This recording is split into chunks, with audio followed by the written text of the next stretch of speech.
Welcome to Atomic Life. I'm Kurt Havens, and we are back with DJ Madison. How's it going, DJ? Good. How are you doing? Good. So last time we did a video, you and I go back and forth on channels. Last time we did a video on my channel, I forgot to actually introduce you. So you're a coach and a scientist and an animal lover, and you're a good friend of mine. And we like to make fun videos about stuff. And today we were going to do GLP and GIP agonists and anabolic steroids mixed together from TRT clinics. Yes. So very popular combination right now. You probably have slightly more experience with this than I do because it seems to be bigger in the female population. Yes. Right. So this is something that we see particularly in what I would consider my demographic, honestly, because it's increasing in popularity. Ease of access is definitely a contributing factor. I'm sure this doesn't really occur on your social media, but like when I'm scrolling through Facebook or Instagram, I would say 75% of the ads I receive are going to be giving monthly or, 3-month protocol pricing to obtain things like semaglutide or Mounjaro. And it's being advertised to the general population, not necessarily those that have a medical need. Yep. And what you and I talked previously, so you're kind of what propelled you to do what you do now was from some of these drugs, right?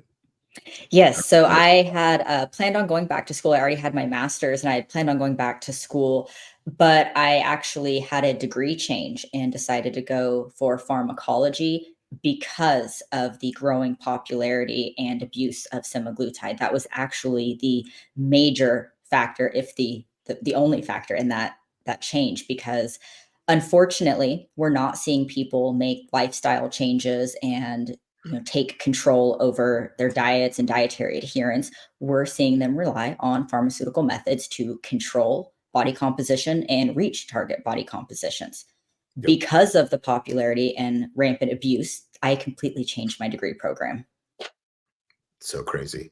And I guess people could say that you and I would be no different, or our audience would be no different, right? Because of anabolic steroids and the way you're cheating that, right? But I think, at least from my point of view, the people that I work with were fixing their diet and fixing their lifestyle at least first before drugs are introduced, versus these people are generally not doing that, right?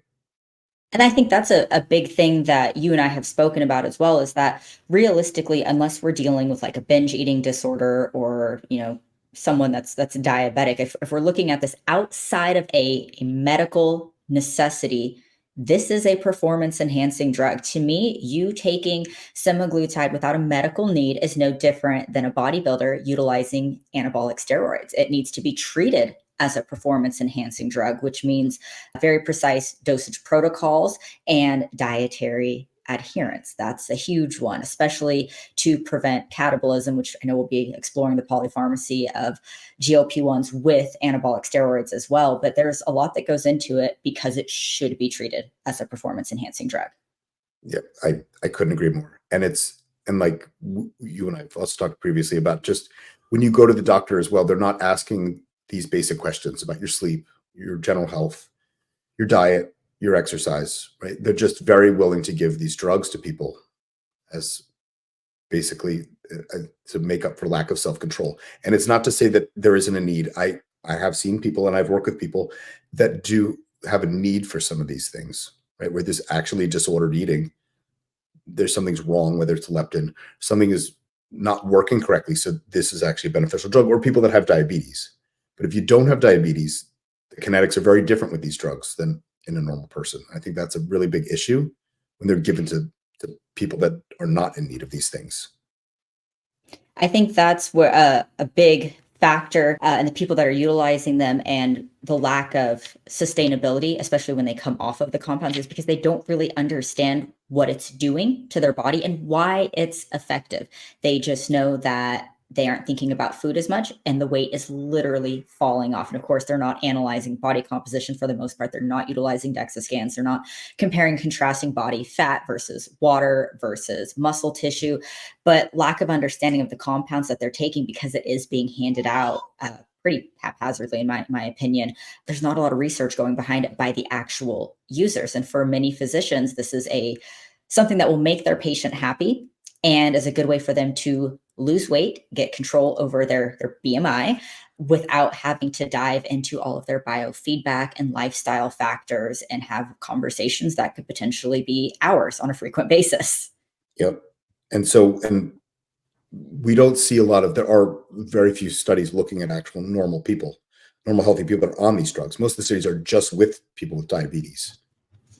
And I had looked up, let's see, there was one study in particular. I think the longest study that we have on these compounds specifically, I had it somewhere, I don't know where it was. I think it was 3.8 years. That's the longest duration study that we have in terms of like long-term effects and risk profile. And again, it was only utilized in clinically obese populations.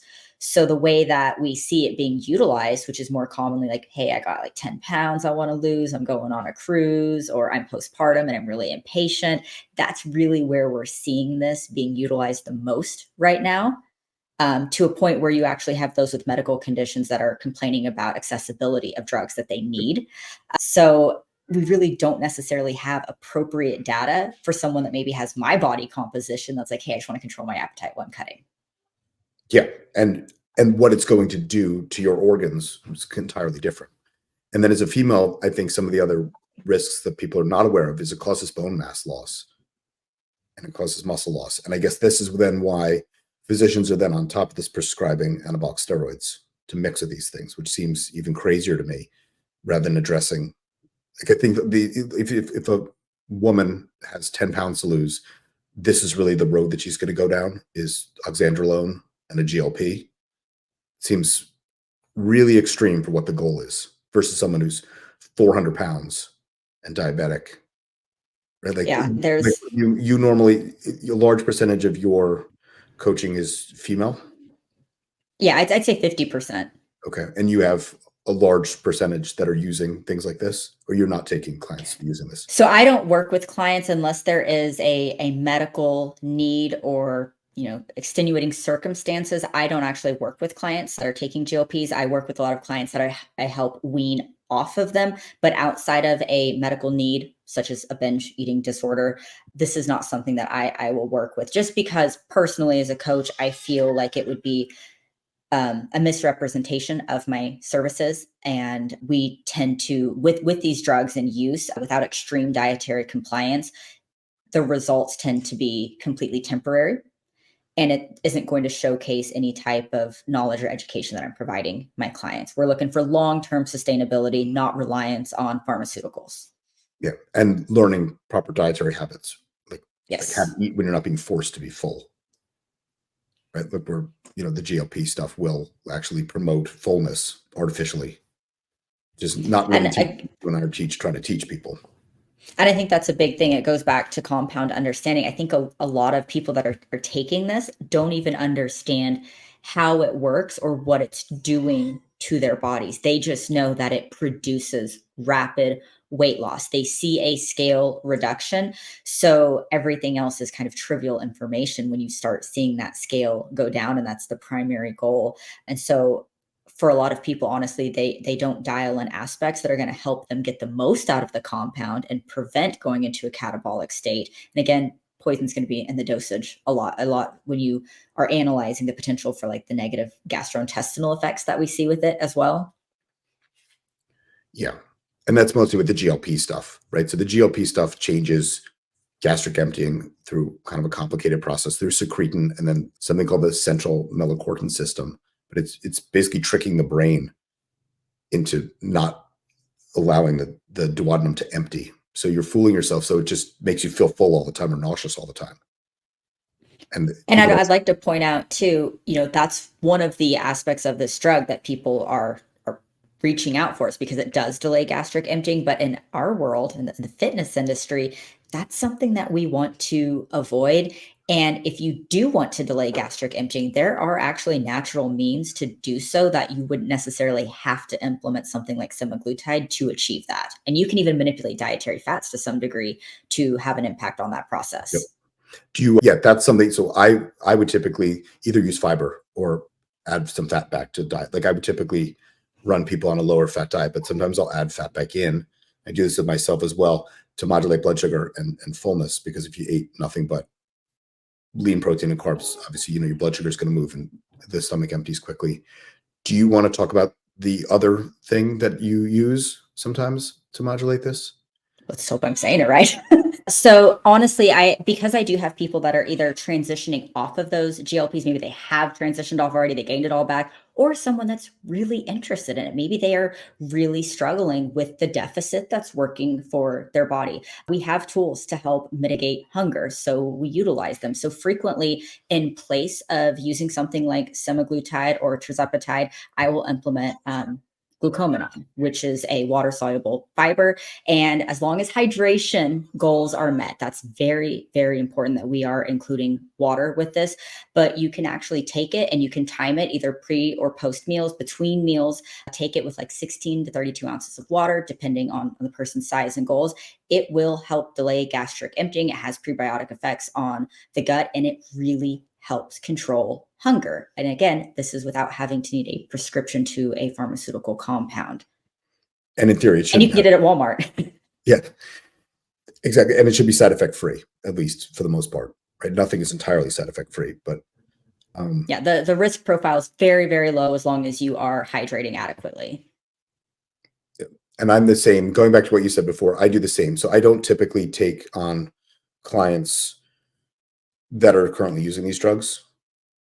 I have 2 currently that are weaning off of them, the same as you. It's something that I would prefer to work on the habits versus relying on something like this. And if they're entering, and they both happen to be lifestyle clients, but especially with bodybuilders, to me, it would make no sense for a bodybuilder to use something like this. It's kind of anti bodybuilding almost to not have control over your appetite, right? Something that you and I both have learned over time. Some is genetic, but you and I have learned to basically control and tolerate being hungry sometimes. It's needed in order to find success in this. And our lifestyle people need to learn that to some extent as well. This kind of, throws a wrench in that whole thing.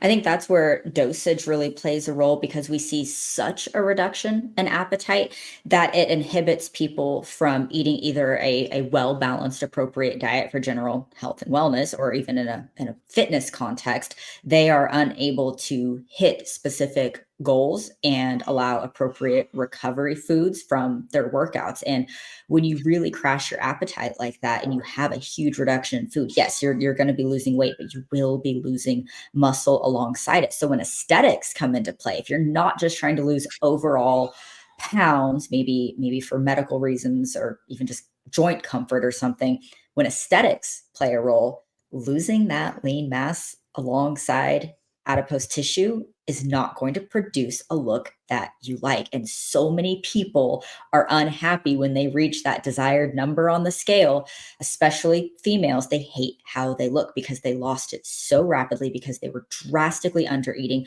unable to hit even minimum protein goals. Yep. Yeah. And so, in case people don't understand, muscle will get destroyed generally before body fat. There's generally an equal amount, or there's a balance. The body's usually catabolizing both all the time and constantly building up storage as well. But it's much easier for the body to tap into glucose and subsequently muscle than it is body fat. So if you're not giving it the requirements in order for your body to keep muscle on it while dieting are adequate protein and weight training. If your body doesn't see an adequate amount of protein or nutrition, and it doesn't see a stressor that's going to cause your body to want to hold on to that tissue, it's not going to hold on to it. And these drugs are no different in the way they're protecting your muscle. And this is where the anabolics would come in. So then the doctors then falsely are just going to give to females. The common one is what? Anavar, oxandrolone with this, because that's supposedly safe for females, which in theory should help them hold on to the muscle. It probably does a couple different things. It's going to potentially make them more unhealthy, right? It could screw up their appetite even more. Orals are notorious for that. They mess with bile. And it's not necessarily going to allow the scale to move the same way, right? Because if in theory, an anabolic hormone should be building up tissue. So it might cause even more distress when they don't see the scale moving, even though, like you just said, the scale shouldn't be the primary target when you're looking at weight loss. It should be composition. But if my guess is if a woman is going to go, I don't mean to pick on women, men do this. Both of my people are men. They go to a doctor and the first thing they're looking for is a drug like this, most likely they're probably also just looking at a scale, that they're not looking at composition, because most people that are concerned with body composition aren't going to lean on a drug like this for help. This would never And be, I would never consider this.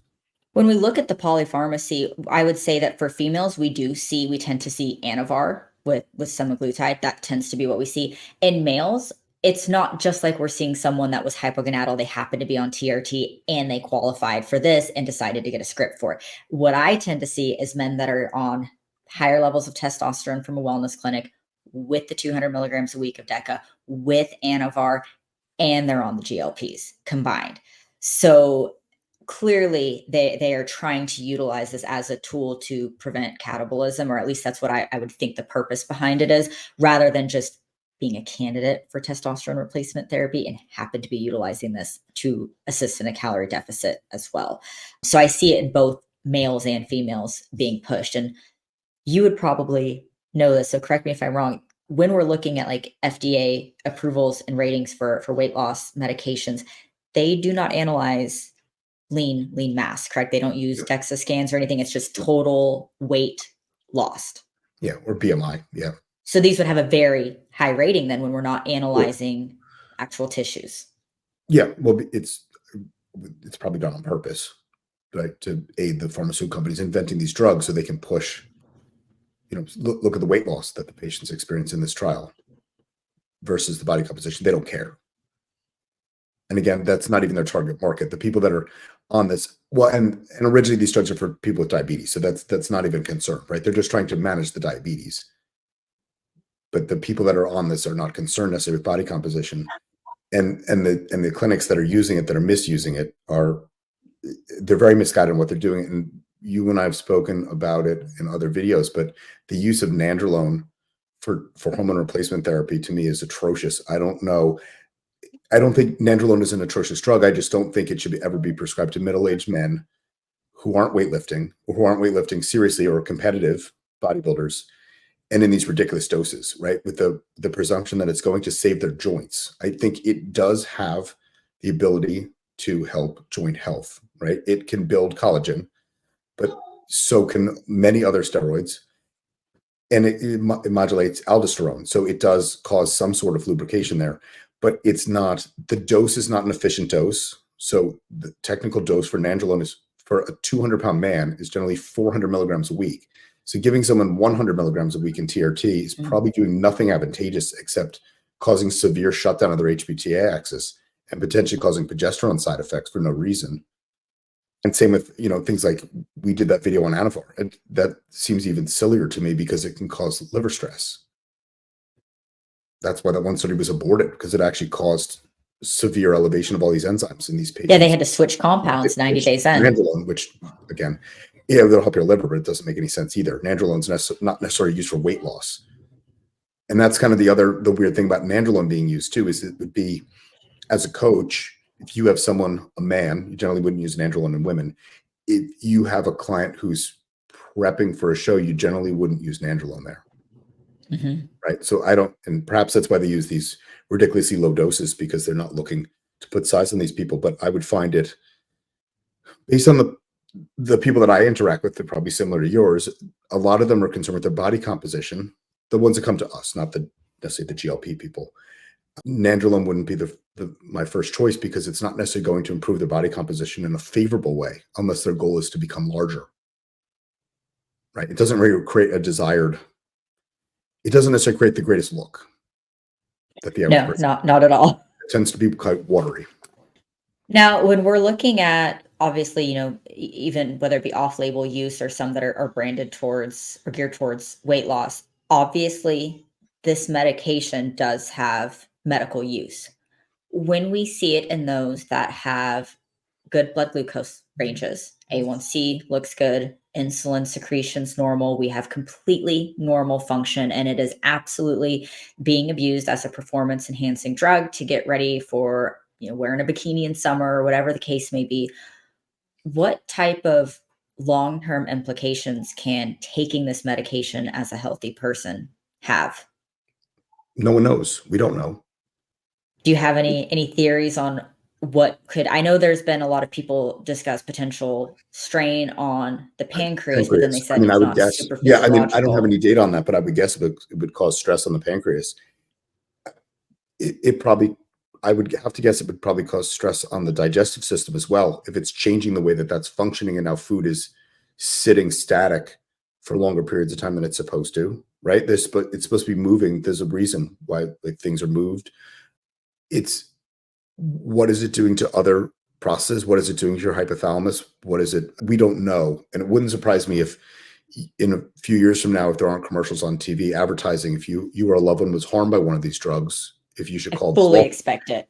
I'm fully waiting for that to happen because I also think that the FDA rushed to get these things on the market because of the profit. I mean, if you see Pfizer's profitability based on their one drug, it's absolutely ridiculous. And I don't think that these things have passed any sort of rigorous safety testing.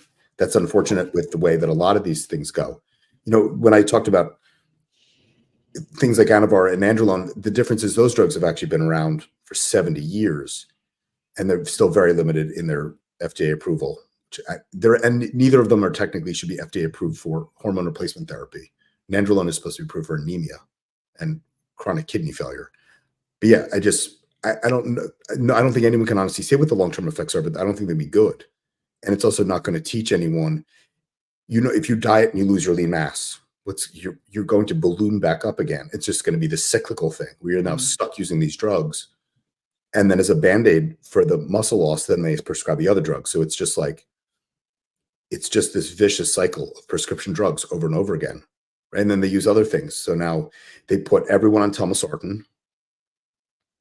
To me, makes no sense either, right? If you don't have high blood pressure, why are they giving you telmisartan? If you don't have diabetes, why are they giving you diabetes drugs? But this is the common theme now. And I think I'm not against telemed, but I think telemed has created this environment that's almost like a disgusting place for medicine. I think that should be a huge factor in looking at the candidacy profile, which you had mentioned right there, is that we don't not only do we not have the long-term data, but specifically with this demographic. And that's what you and I look at a lot is maybe we have clinical data, but it is totally not applicable to maybe the people that are utilizing the compounds. And in this scenario, it's only been studied in those that are clinically obese. So you trying to lose 5, 10 pounds or just not wanting to adhere to any type of diet because maybe you're exhausted from counting macros or you don't like meal plans. This probably isn't the best solution because we're truly lacking the information to see if it would be something that may have a long-term impact or there's safety concerns there. And unfortunately, we're probably not going to see an end to it anytime soon until people start getting hurt from them. And then that'll probably end it, just like most of these drugs, like phentermine, like all of those things. Like that they push these drugs until something goes drastically wrong, and then they'll pull back on it. You know, but for the time being, I think we're going to continue to see a rise in this stuff, and it's just going to create. It makes our jobs much more difficult that this is what people are being taught instead of living a sensible life that they're taught that they could take this and not eat.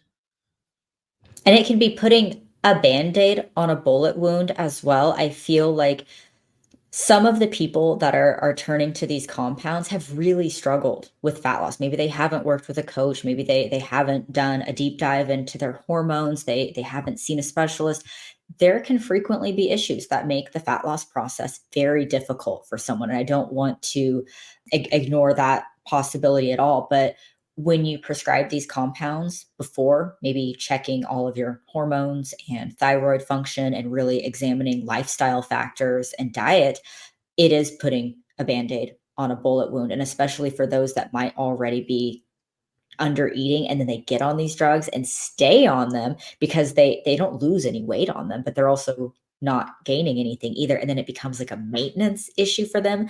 People that are considered healthy otherwise, it can be a vicious lifelong cycle, and that's the issue is usually when you start this, as soon as you come off, you're going to gain it back, and that also falls into, like, the dietary adherence needs when you are utilizing this and trying to reduce the rate of fat loss, which is very frustrating for people when you have the ability to lose 4 to 8 pounds a week and you're slowing it down to 1.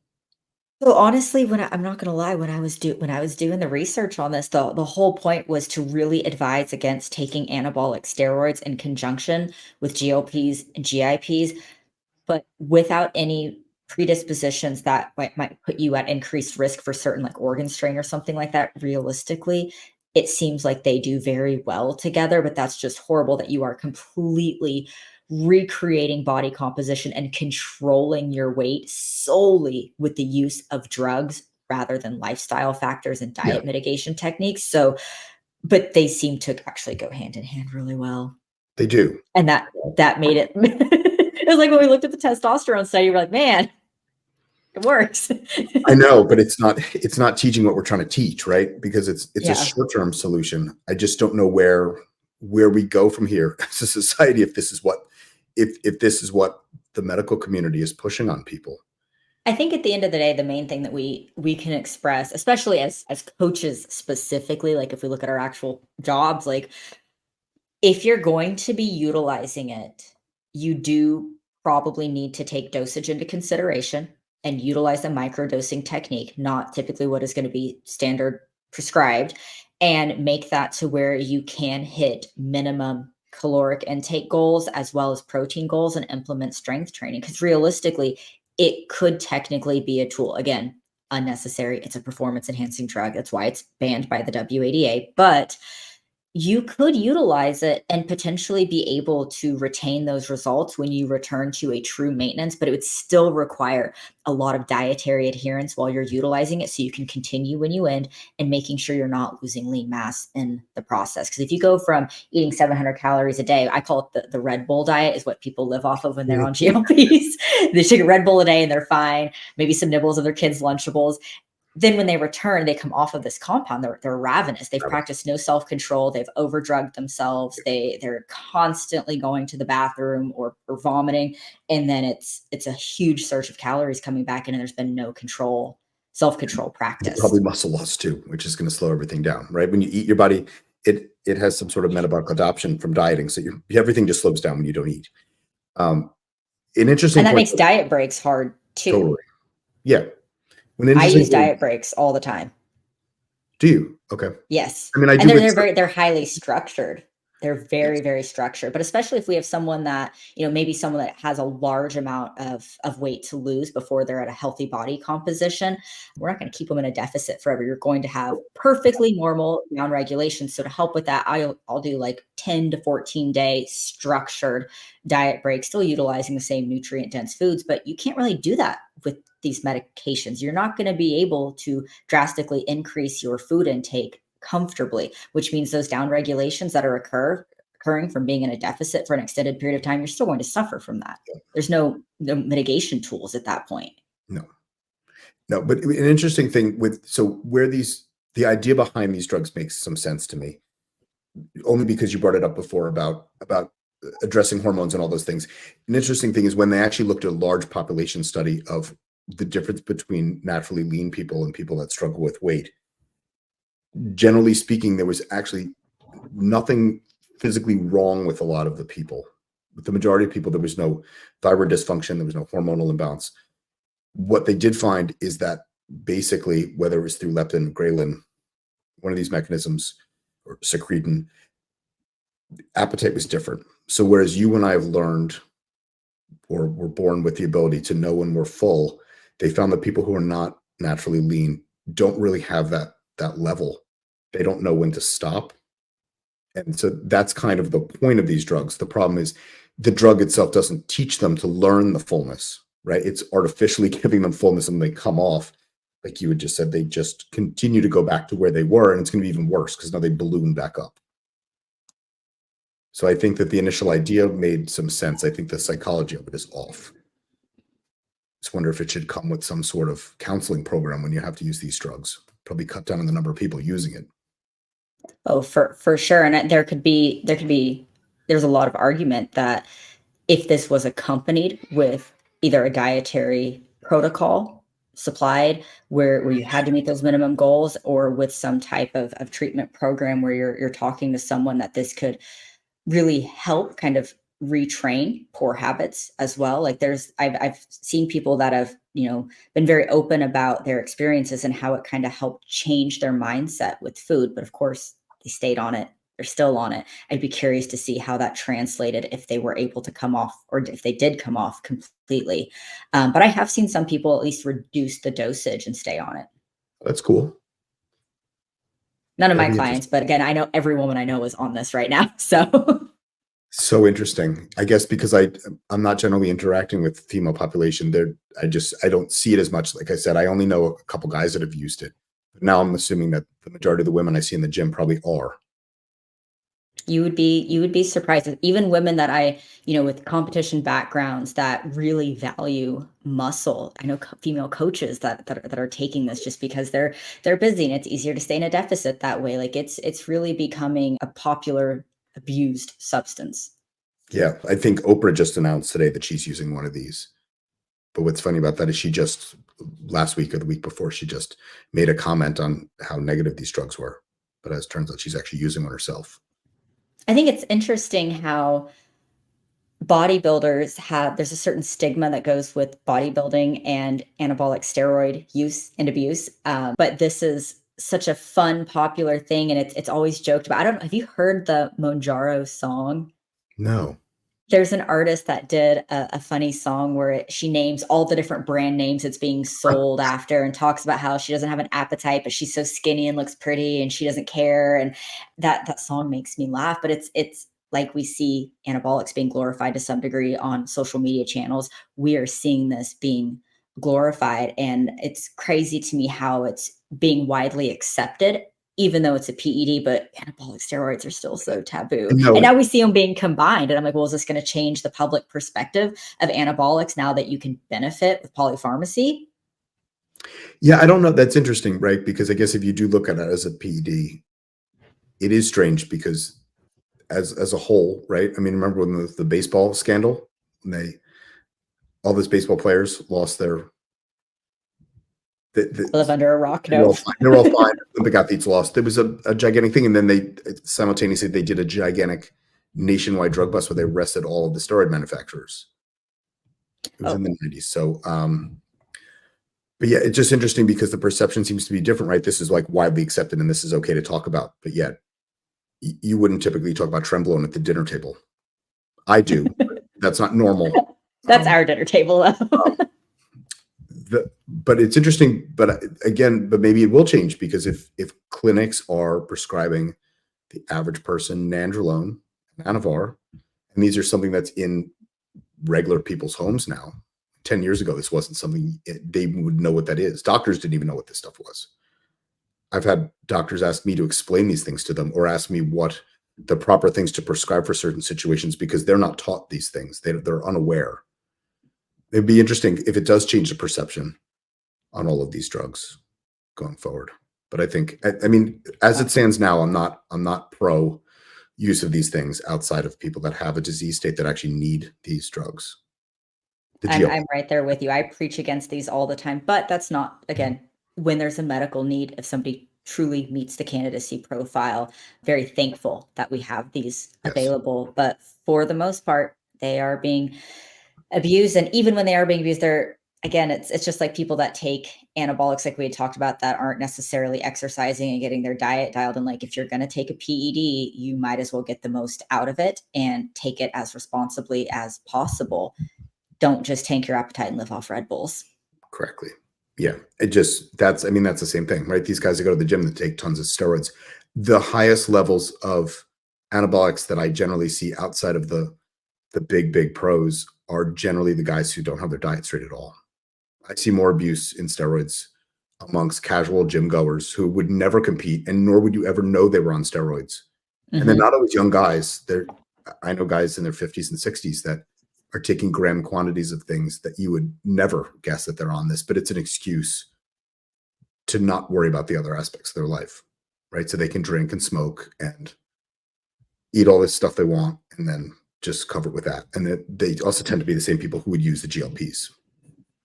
Yeah, and you don't have to worry about it because no matter what, you're never going to go back at maintenance or worry about accidentally Nope. going to a surplus with these medications in hand. So they can go to the holiday parties and eat whatever. They don't have to think about it. It's effortless. Exactly. Cool. Well, it's Perfect always a storm. pleasure. Yeah, it's always a pleasure having you, DJ. Thank you very much. Yeah, we will do this again. I will have your link tree and everything down below. So if anyone's looking to hire Coach TJ or get in touch with her information will be down below. She's on Instagram and TikTok. TikTok is your biggest platform, correct? Yes. Yes. And YouTube. You have your own YouTube channel. That'll all be down below. Cool. Work in progress. Thank you for having me. Yep. Thank you. Take care.